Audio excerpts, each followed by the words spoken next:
Hey everyone, it's Andy Kushner, host of The Wedding Biz. I am back in my hometown where I am freezing, but it's nice. It's nice to be back from all the travel. And last night, I went to an event and there was this incredible live band. And I mean, I've had the passion since I was really young for music, for that side of my life. But being there, again, more as an observer, it reminded me again how important music is to an event, whether it's a wedding or a corporate event, or this in particular was a gala fundraiser.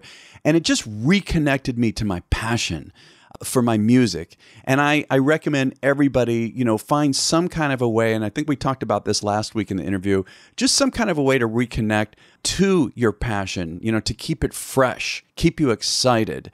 And I think we get caught up in this just whirlwind. And so for me, going last night really brought me back. And I'm very excited about my own music business, Kushner Entertainment, which is the other half of my world. So I just feel rejuvenated. So anyway, last week's episode, if you missed it, was part 2 of my interview with Cindy Novotny, CEO of Master Connection Associates, a brilliant consultant who talked about delegating and effective communication with employees and motivating them. And she gave a great brainstorming technique, talked about pricing, and she also was vulnerable and talked about how she deals with fear. And my guest co-host for The Next Level last week for Cindy's interview was the incredible planner, designer who I've had on the show, David Stark, who I interviewed just a week and a half ago in New York City. So we're going to have part 2 in a little while. So be sure to check out last week's interview, part 2 of Cindy Novotny, as well as The Next Level with David co-hosting with me. So today it's part 1 of my interview with Colin Cowie. Now, I had recorded this first interview back in 2017, and it is so amazing. I love every interview I do. I really do. And this one was one that also really stood out. Colin is the definition of iconic as a planner and designer. And just a brief listing of recognizable private clients include Oprah, Elton John, Nicole Kidman, Michael Jordan, Jennifer Aniston, Jennifer Lopez, Bruce Willis, Eddie Murphy, Jerry Seinfeld, Kim Kardashian, and Tom Cruise, and could go on and on. Also, major charitable fundraisers and numerous corporate clients include many Fortune 500 and very high-end sophisticated brands like Bergdorf Goodman and Kerzner International Resorts and Dom Pérignon. And again, Colin's list goes on and on for that. And don't forget to listen to our follow-on segment, which is released on Wednesday, The Next Level, in which I have a very special co-host. I'll tell you who that is, a guest co-host. But my guest co-host and I tease out some of the highlights of each interview so that you can apply them to your own business to grow and thrive. And I am excited to announce who my guest co-host will be, and that is Abby Larson, founder of Style Me Pretty. That's right. This is going to be a real fun conversation. And so it's really just an amazing episode of The Next Level, and again, comes out on Wednesday. So now enjoy this amazing conversation with Colin Cowie.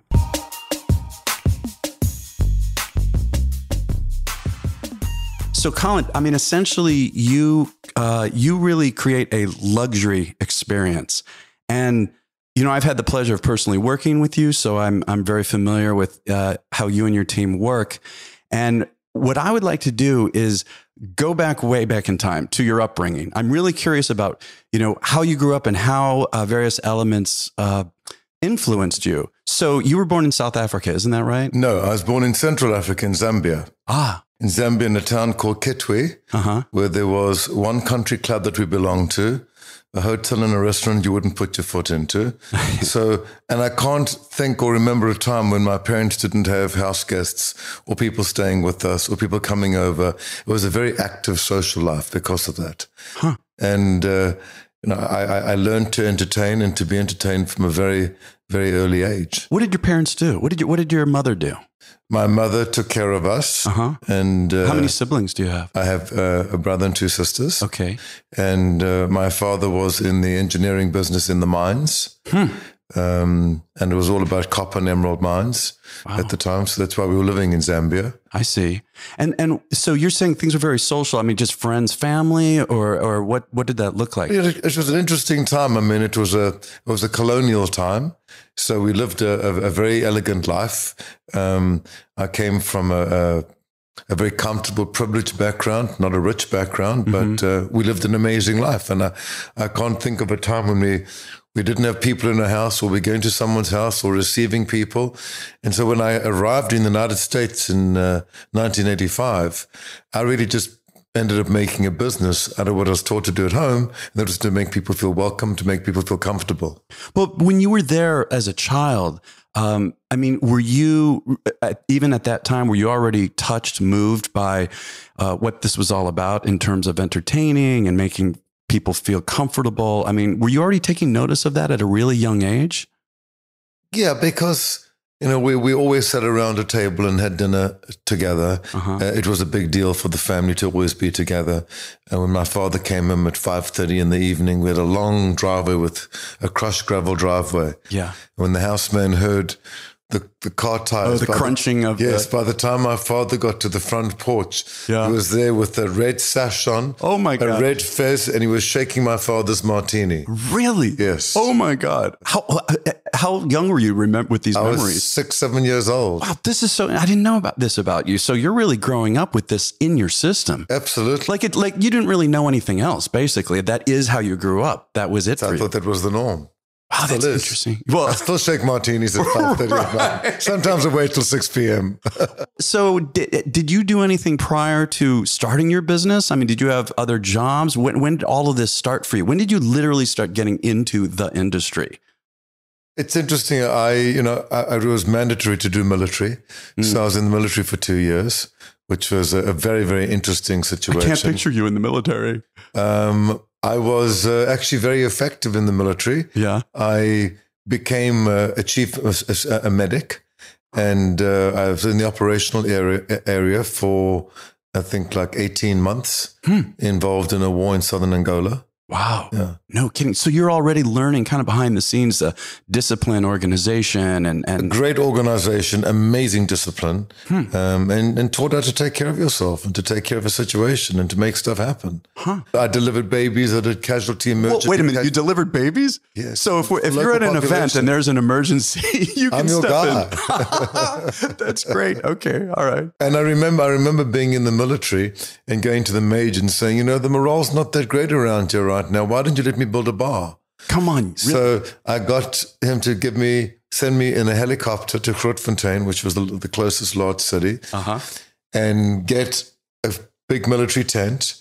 And I got a couple of blenders. I got a fountain. I got a ghetto blaster. I stocked up completely with beef jerky and nuts. And I think in those days, everyone was drinking Jägermeister. If I ever smelled Jägermeister right now, I'd be violently ill. And beef jerky? Please, Colin Cowie and beef jerky? Well, in South Africa, we call it biltong, and it's far superior to the beef jerky of the US. And I set up an officers bar, and it's interesting. And I remember having a big beverage server, and I then went to sell 150,000 of them on Home Shopping Network. So my entertaining career, the seed might have been born at home, but I got started in the military. How old were you? Were we talking like 19, 20? 19 years old.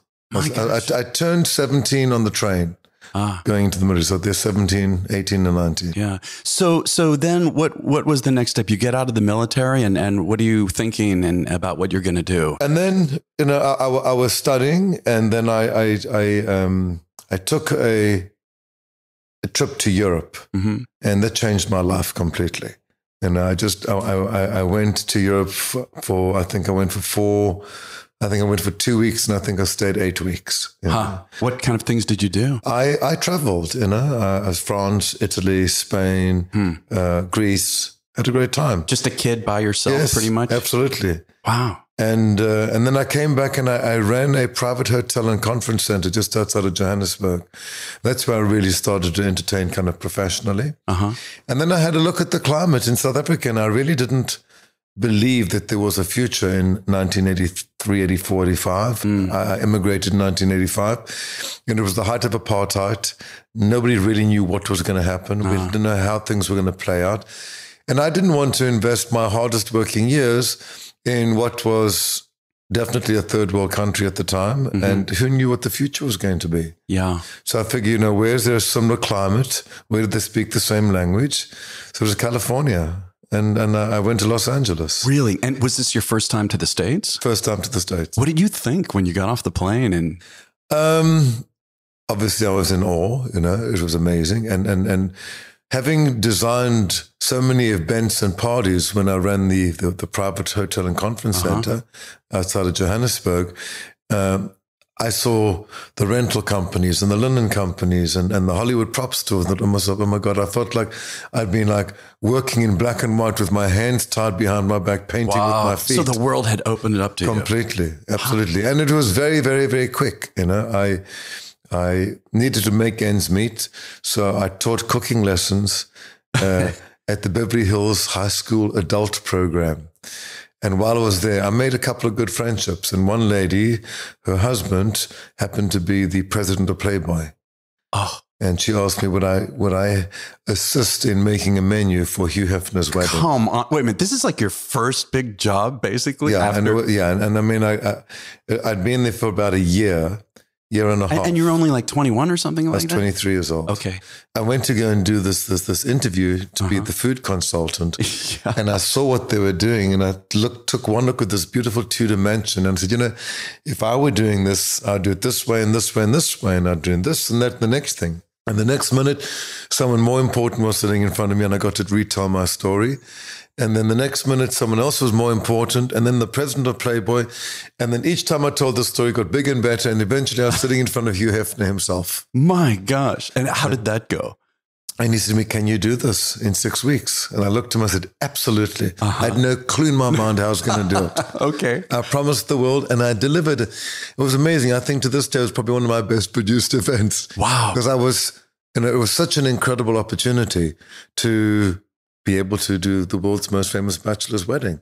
I had no idea how famous he was. Well, and also let's think back to the time. You're talking mid 80s. I mean, this is when Hugh was just absolutely, I would say, at a peak. He was at peak. And not only was he at peak, it's interesting because they wanted to do black tie and they wanted to do buffets. That's well, first of all, no one stands in a line in a tuxedo. It just doesn't work like that. Yeah.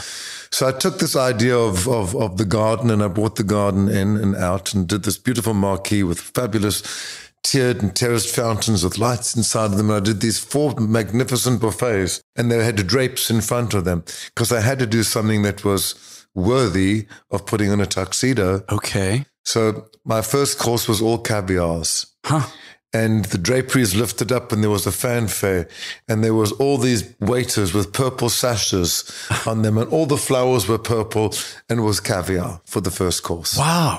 And then the drapes came down and the buffet decoration changed completely and then came out all the smoked fishes. This is the experience. It's entertaining. Exactly. And then the third course was all the meats and then all the cheeses and one was cheese and one was dessert. No one had ever seen a buffet like this in their life before. I want to ask you something about that. I believe that people who are innovative in their industry, whatever it is, that they're not necessarily even aware that they're coming up with something new. It's just what's there in their minds. It's almost like that is the source of the inspiration and the innovation.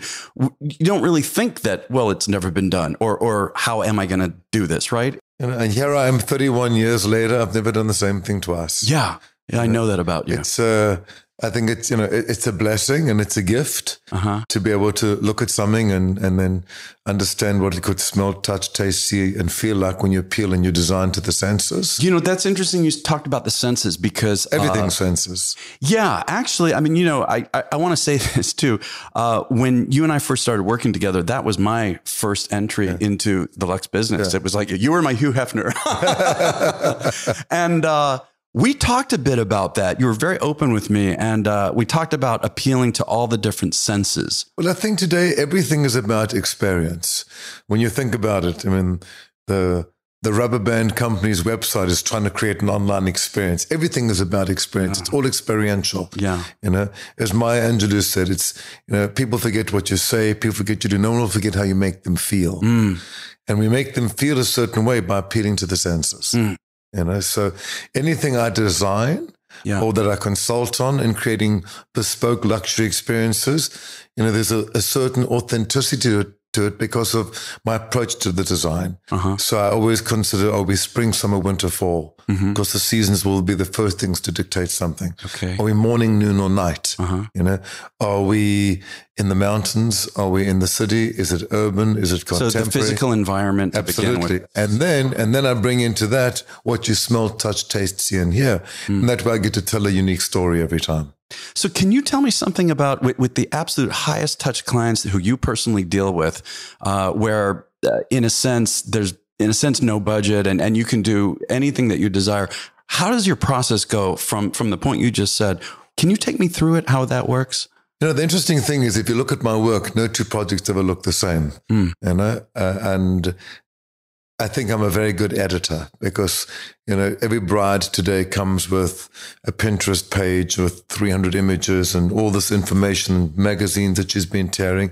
So it's my job to look at all this, you know, and figure out how can I tell your story with a carefully thought at a beginning, a middle, and an end. You know, it could be a Thursday night, a Friday night, Saturday during the day, the event, and maybe a brunch on the Sunday. So one way or another, get to use most of those ideas. Not everything works together all the time. So it's how we actually tell their story for them.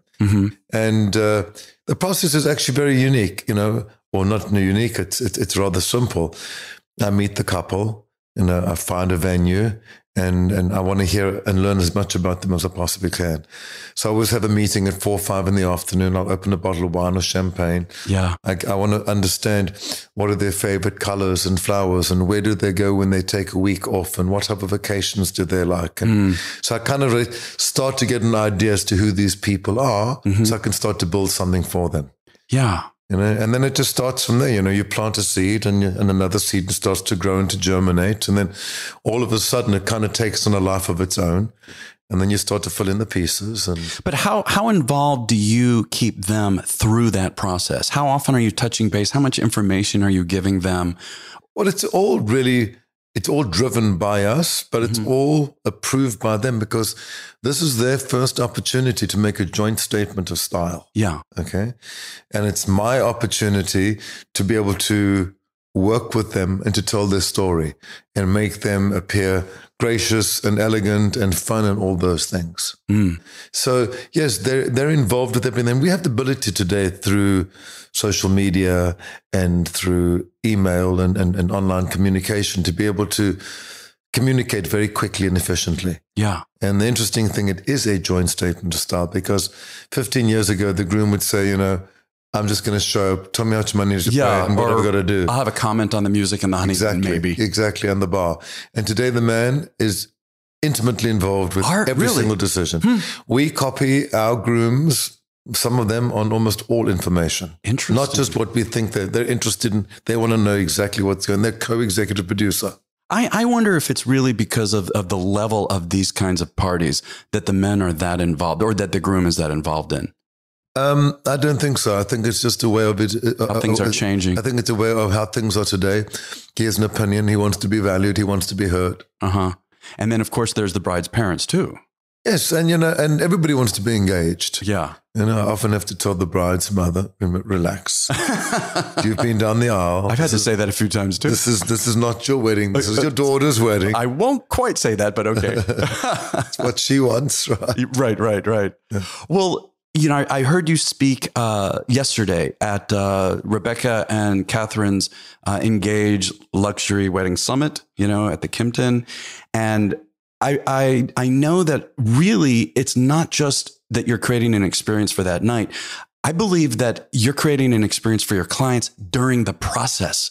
I would say absolutely. That right there is a huge part of it. Yeah, I think what I said yesterday, it's true. It's the ultimate seduction.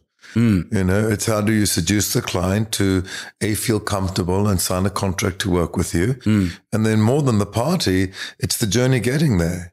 It's how well can you service that client and put smart, intelligent information in front of them in a timely manner so that they get to walk down that aisle, you know, 6 or 9 months later with confidence and style, knowing that they've got a new best friend and that someone's done a great job to represent them.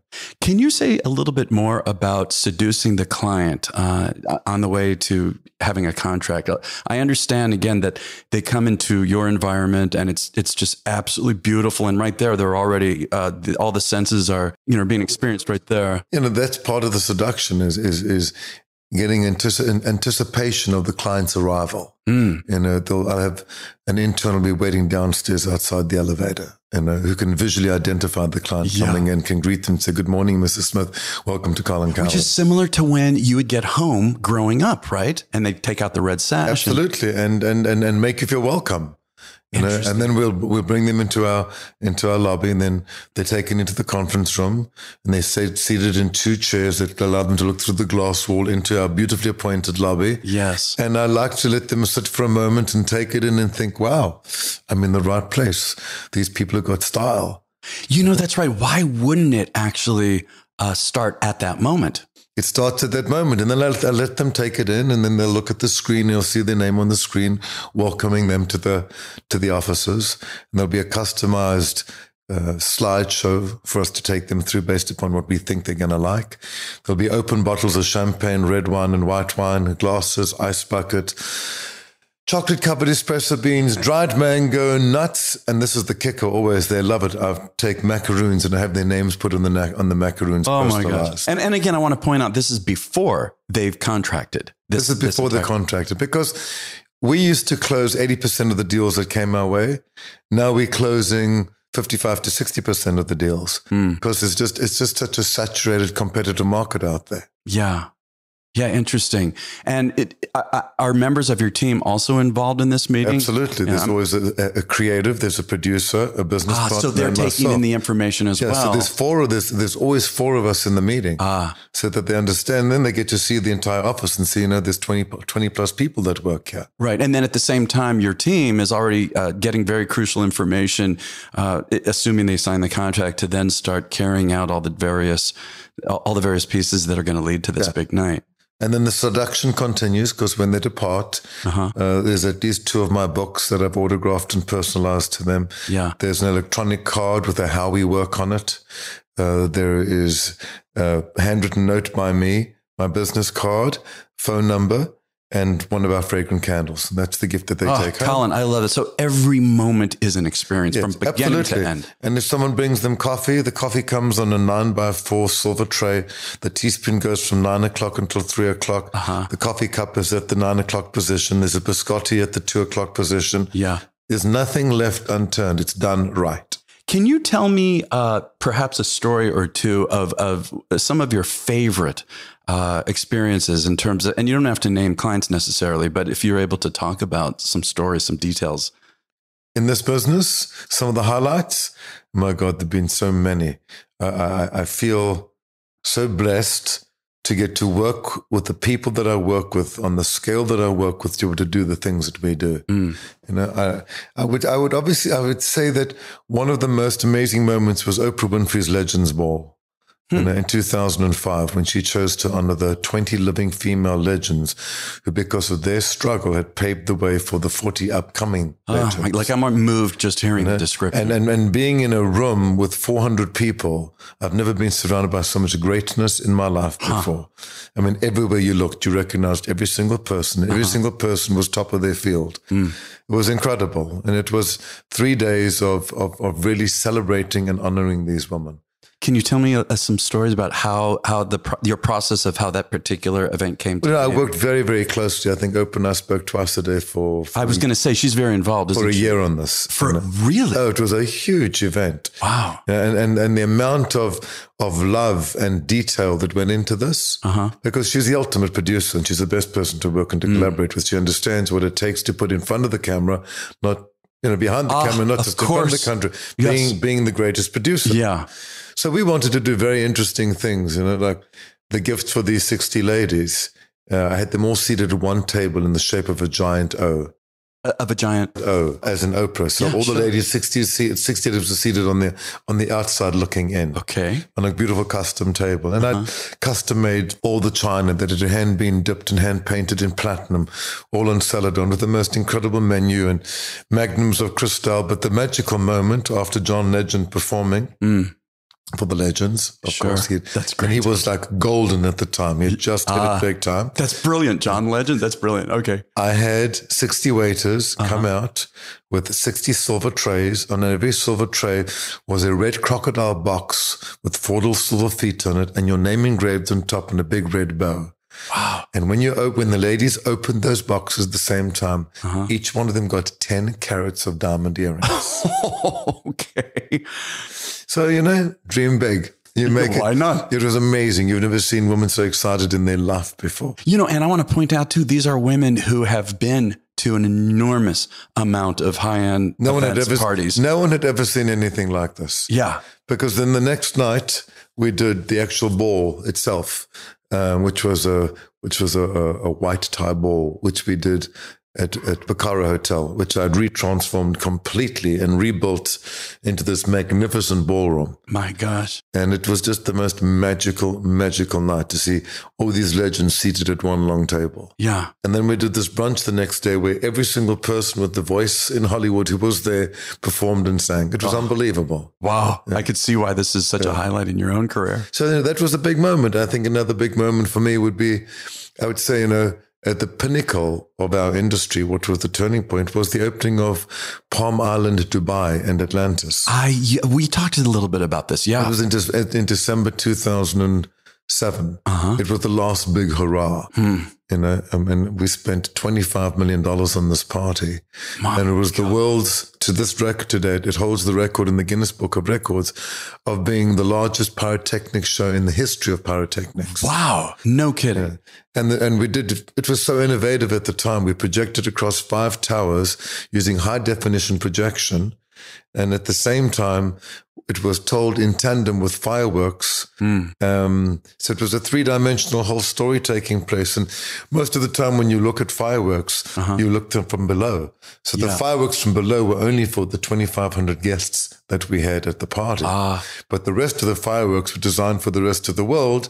And with helicopters and satellites and, at different levels taking photographs. And you actually saw the live video of this fire run all the way up the avenue to the top of the Palm. Yeah. And then 226 kilometers of coastline were covered in fireworks, which erupted for almost 19 minutes. Oh my God. This play backwards and forwards. So you can actually see on a satellite, you can see Dubai actually pulsing. Really? It was amazing. And that was the last big hurrah.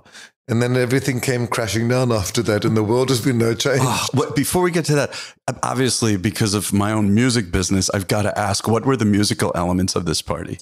Musical elements were amazing, but also because we were in the Middle East, it couldn't be too much skin. Yeah. So it was like Kylie Minogue with a new, more skin-covered bathing costume of sorts. Yeah.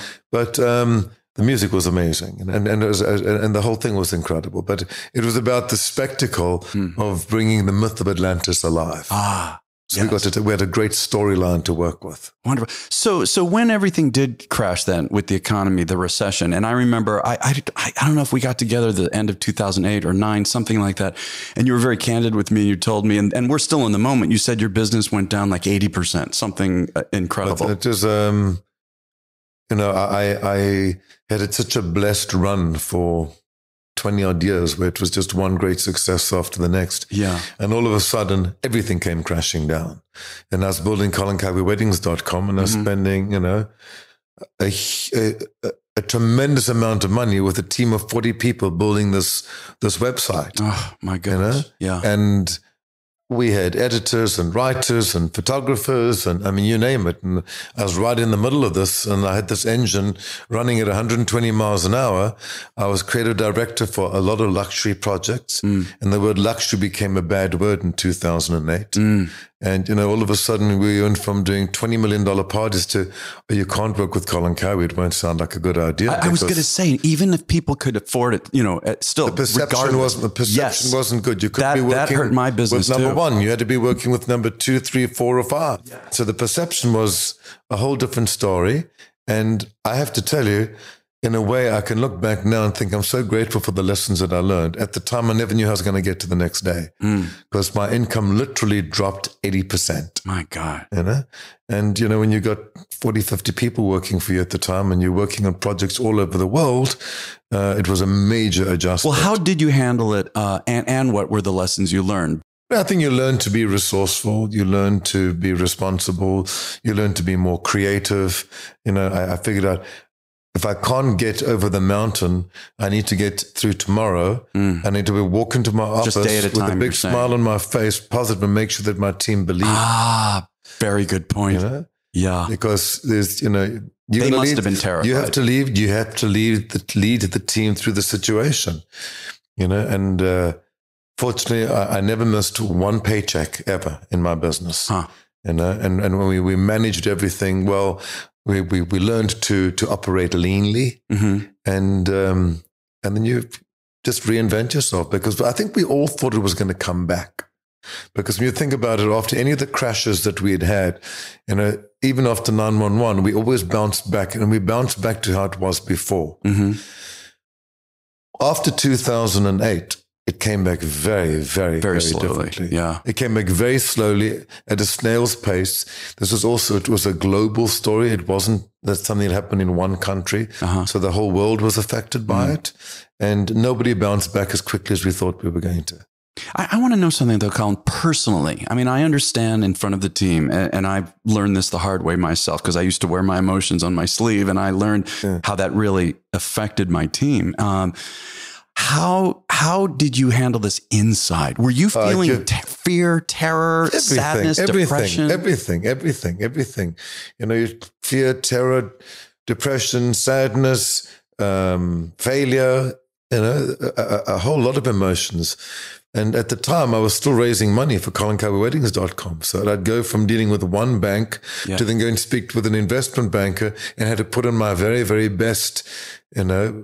Right, while you're shaking. I was shaking inside. Yeah. And the funny thing was, because I'd been working with NetJets, you know, when the end of my contract came, I still had like 30 hours of private air use with them. So I'd be flying to investor meetings, you know, with a knot in my stomach on a private jet. Oh my God. And it was like such a mixed bag of emotions. And then some people thought I had $1 billion in the bank, and other people knew exactly what was going on. Right. But they say, what doesn't kill you makes you stronger.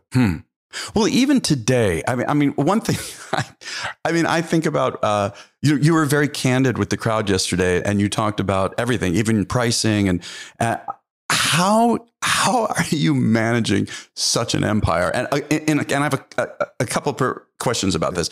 Number one, how are you living day to day, breathing, you know, being calm, getting sleep, and also, I know a personal social life is important to you, or do you have a balance? How are you handling this massive that continues to grow? I can't believe what you're doing. Everything all the time.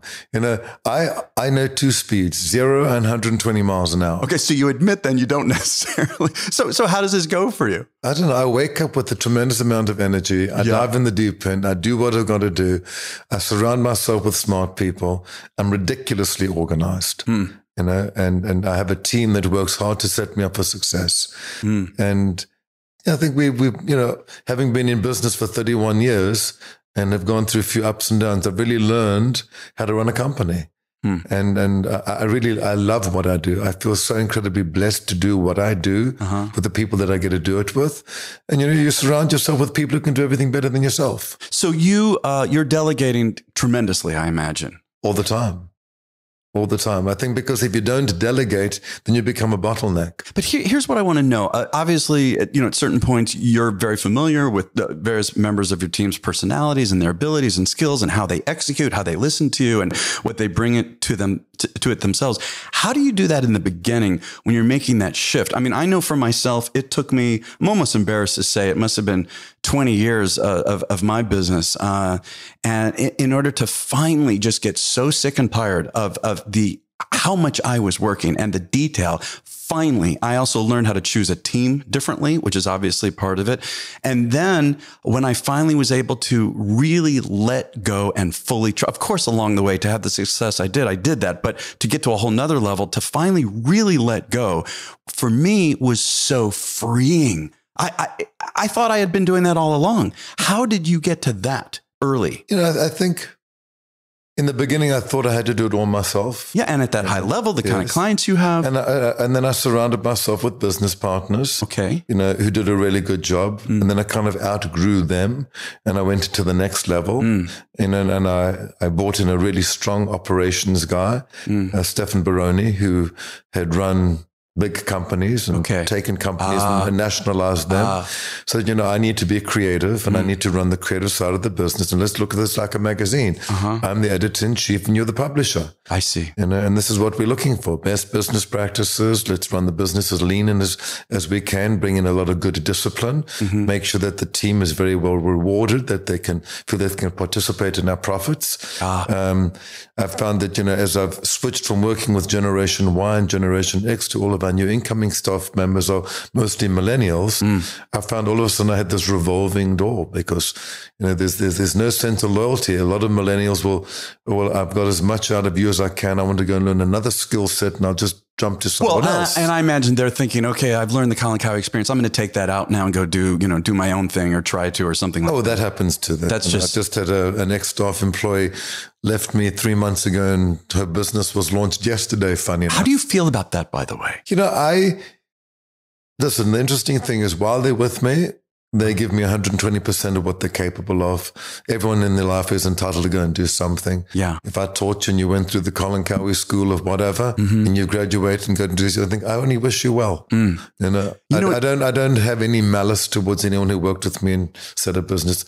They're not my competition. They're never going to go out and get the same clients that I had, but they deserve to do their thing as well. So, and I never, unless you've stolen from me, right? Yeah. I will always make sure that it's a good and it's a happy ending and that we make sure that we can continue to be friends. If you leave without cause, I will always make sure that we remain friendly. And it's the same thing with in my personal life. I don't have an ex that I don't speak or don't get on with. I think life is too short. And I think it's also knowing when to leave. Yeah, the timing. The timing is all right. You always leave when there's grace in the air before it gets too bad. It's interesting. There's a friend of mine who has a very big business, president of a business. And she said, this changed my life. She said to me, because I had just lost a very key person some years ago. She had just lost her number 2 person who had an enormous amount of responsibility. And I asked her, how are you doing? And I also wanted to know, how do I handle my situation? And she said to me, Andy, the way I look at it is that I am training people to leave me. And that, in a sense, allowed me to get exactly what you're saying here, Yeah. And also think how you leave one situation depends on how you enter the next situation. So I don't want to start bringing bad karma into my arena. I'd rather do it the right way, move on. Yeah. So getting back to this revolving door of millennials, I try to figure out what can I do to keep them incentivized to stay with me? And how can we make them feel like they're our business partners and not just employees? Yeah. So I take a percentage of our profits per quarter, and based upon how long you've been with me, how big your job was, and how profitable your job was, you earn a piece of that pie every single quarter. Now, and they're still getting a sort of base salary at the same time? They get their base salary. This is pure cream. This is my gift to you. Okay, for hard work. Well, and they have skin in the game here too. They got skin in the game, and so they learn how to run the jobs more profitably, and to be there and to give me the best that they possibly can. Did you say every single person in your organization, or is it just the top level of producers? No, it's the producers basically who have the most influence on the outside. So I can at any stage decide to bring one or 2 other people into the program. Yeah. But it's primarily the events business, the people who drive the income for our company. Yeah. And then I think another big change that I made was there was a lot of brand confusion with the consumer between Colin Cowie wedding and Colin Cowie weddings. Okay. And all of a sudden my Colin Cowie weddings, which was originally a luxury site, it started to become a mass site and a mass millennial site. And all of a sudden, we had brides wanting, 5 ways to do an inexpensive centerpiece. Yeah. And then on the other side in Colin Cowie, we were doing the most expensive centerpieces in the world. It is a bit confusing, isn't it? Yeah. So, and I realized that the audience had morphed into millennials. So I thought, let me separate the two completely, not confuse the customer. I, Colin Cowie, am a luxury brand. I create bespoke luxury experiences. Yes. So I took ColinCowieWeddings.com and I renamed it Wilkie.com, which is my middle name. Right. W-I-L-K-E. W-I-L-K-I-E. Yes. I-E. Okay. I-E. It's actually WilkieBlog.com. And I didn't even put the word wedding in it. It's just Wilkie. I noticed that. Yeah. And the interesting thing is 80% wedding content. Everyone's there for weddings, but it's considered a cool, hip space because I've got young millennials speaking to millennials. The design is completely millennial orientated when you look at the site. 10% of it's all Hollywood, glamour, red carpet and fashion. And there's 10% that's just pure entertainment that's geared around these girls and the language that they speak. Yeah. Interesting. And I think it was one of the smartest things that we've done because our advertisers are happier. It's more targeted. We've got more and more followers. So it was a smart thing to do. And I think it's about being, you're continually reinventing yourself. And we used to do this every 3 or 4 years. Now you do it every 5 minutes because everything is in a constant state of motion. And actually to me, I love that. I love knowing that I need to reinvent myself, constantly innovate.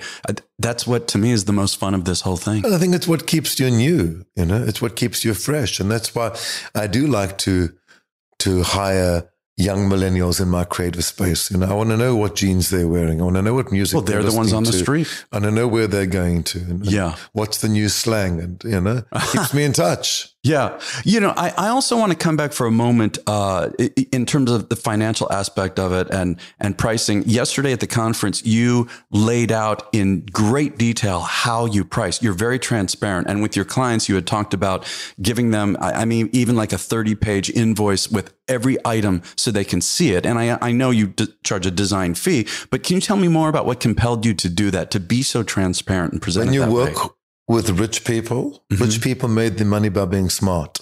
Okay. So when you give them a bill that's 3 pages long with big buckets, they start to think, what's inside those buckets? Yeah, sure. That's when the distrust comes in. That's when they hand it off to the accountant and say, go and check to make sure I'm paying the right price. I learned very, very early on that we are asking people to spend large amounts of money that they're not comfortable spending, or not that they haven't always spent before. Yeah. So when you are transparent with rich people or successful people with their money and they see where every cent is spent, they develop a sense of trust with you. And inevitably, they end up spending more money with you because you respect them. Indeed. Yes. So, when I put a bill in front of anyone and after I've shown the creative presentation, they can see where every dollar is spent and they spend more confidently and they spend more freely.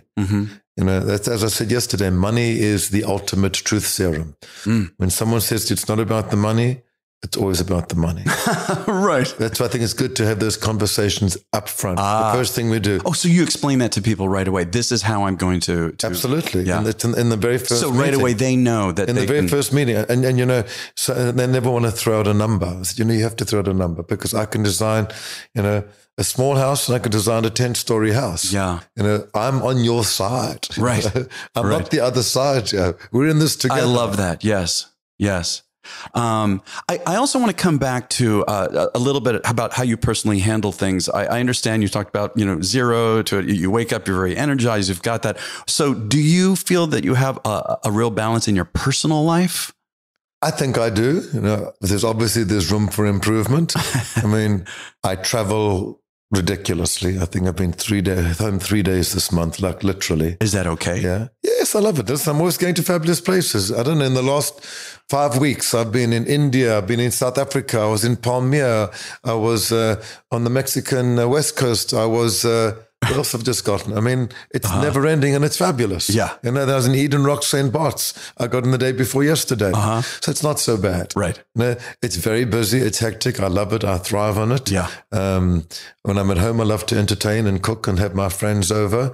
I like to, I have a pretty set routine, that I kind of take on the road with me. My alarm goes off at 7. I hit the snooze button till 7:05. I do 20 minutes of meditation. TM to just get my day ready. Me too. Yeah. And I do a minute of prayer and a minute of I am.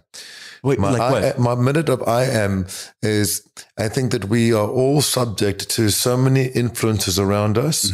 And whenever you put the words I am in front of a phrase, you empower that phrase on your subconscious mind. Okay. So I start by saying, I am in control of my subconscious mind. I'm attracting more business. I'm presenting the best version of myself.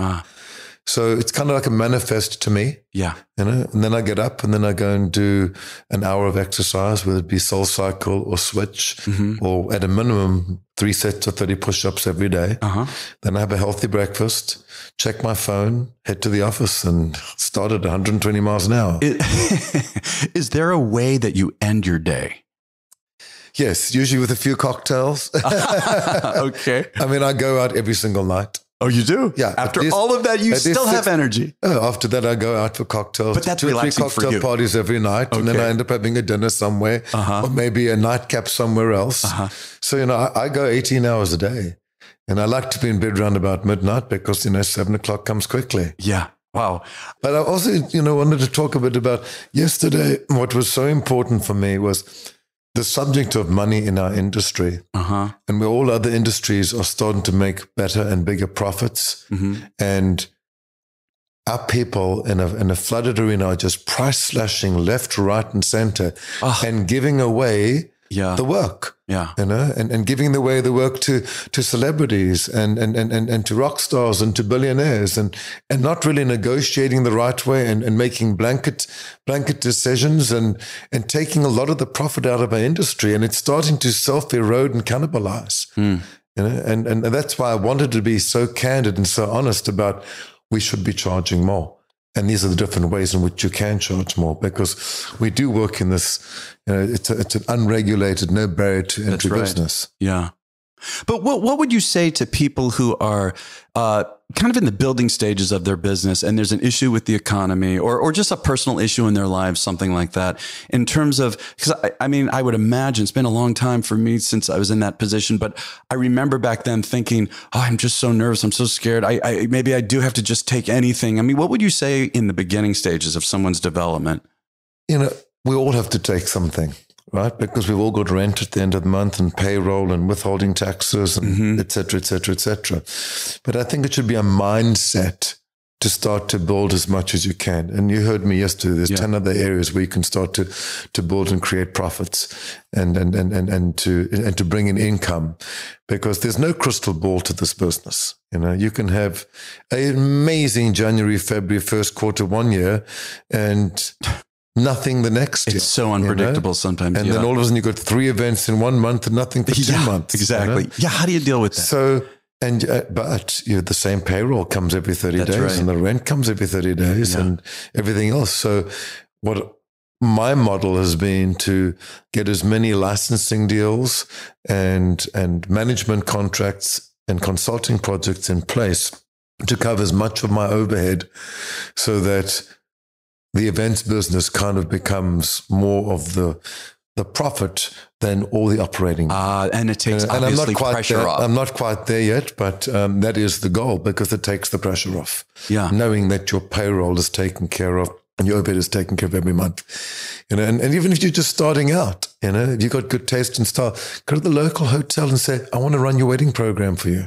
And do a much better job than the in-house people. Go and put together a linen collection, create a bunch of looks and start a licensing program with one company. That's right. And then go to the next company, look for opportunity to be able to leverage your brand. And you yourself, isn't it called the hospitality division, where you are providing these consultation services? Yes, we have this food and beverage company called Food Inc. And so one of the areas where I'm looking to build more income from, and I have 2 contracts already with very, very big buildings. One is a $600 million project in Florida, in Coral Gables. And it's amazing. It's 3 incredible towers. And I'm the creative director for all of the amenities. And the second building we're doing will be the Extel Tower, which is the Nordstrom Tower on 57th Street in New York, which will be the tallest residential building in the Western Hemisphere. Wow. So I'm the creative director, once again, for all the amenities and centers. So that building, flowers, food offering, cocktail offering, everything changes spring, summer, winter, fall. And anything that happens inside that building, we control from a creative standpoint of view, and our company, Food Inc., will run all of the food and beverage for the entire operation. Wonderful. And the great thing about these things, it's guaranteed contracts every month. Yes.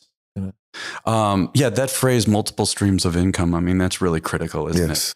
Don't you also provide creative services to luxury brands for really designing a comprehensive design concept for the organization? You're also doing that, which is part of what you've just said, but also you have that going on even further, right? Yeah. I have a lot of people come to me looking for the Colin Cowie experience. Yes. And I love the role of creative director. I've done it for NetJets. I've done it for hotels. Private islands have come to us. And when I was at NetJets, the idea was to make the most luxurious brand in the world, from Warren Buffett and Rich Santulli, who was the chairman of the company. And I said, you've got the best treasure chest of toys. It shouldn't be too difficult. We should have a lot of fun with this. Right. Sure.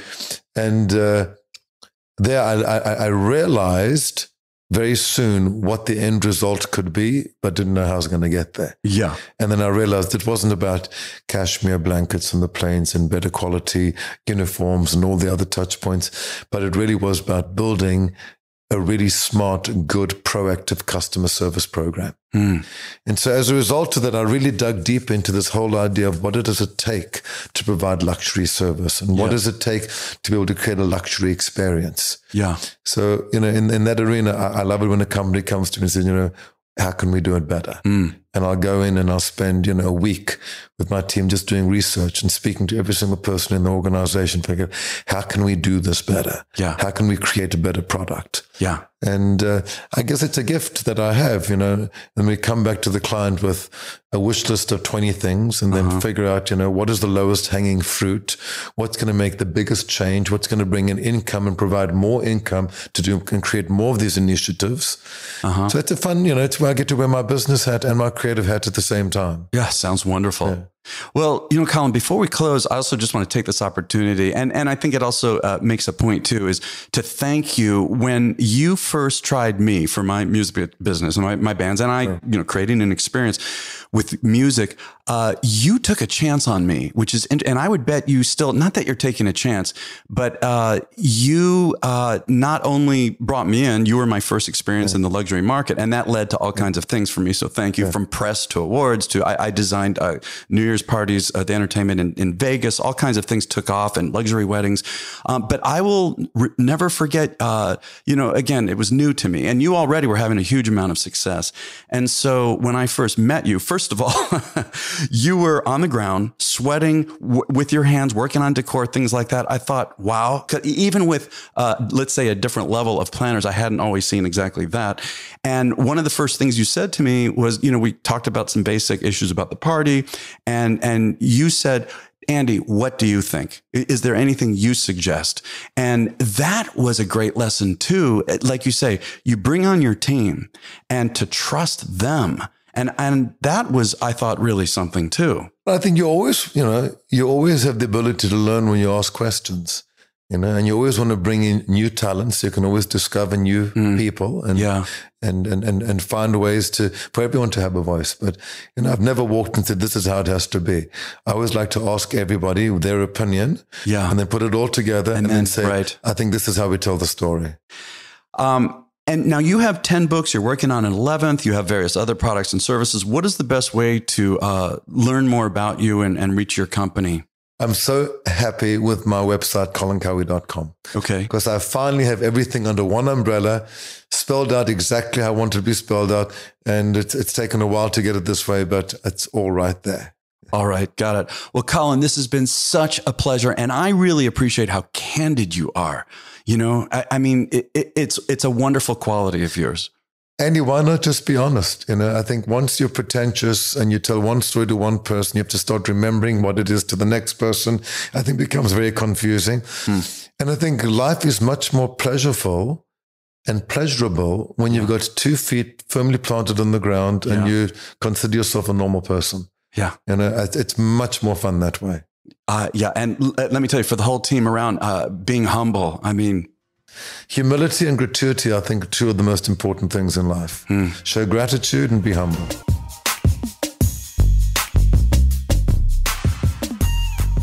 Thank you for listening to my conversation with Colin Cowie. Check out his site at colincowie.com. And also that is the handle for all his social media platforms, Colin Cowie. Be sure to check them out. Everything is also listed in our show notes of the Wedding Biz website, which is theweddingbiz.com. And if you enjoyed this conversation, how could you not? Share it with friends and colleagues. Would love if you do that. And also give us a great review wherever you got your podcast from. Sharing it and giving a review helps build our community. And also don't forget to listen Wednesday to The Next Level, which comes out with this. And again, my guest co-host is Abby Larson, founder of Style Me Pretty. Very exciting conversation. So on your podcast app and on your laptop, you can subscribe for free to get notifications so you know when these episodes come out. And be sure to follow us on our social media platforms, particularly Instagram at Wedding Biz Show. Wedding Biz Show. Same thing with Facebook, Wedding Biz Show. And thank you to our sponsors, OFD Consulting and Kushner Entertainment. And we'll catch you next week on The Wedding Biz.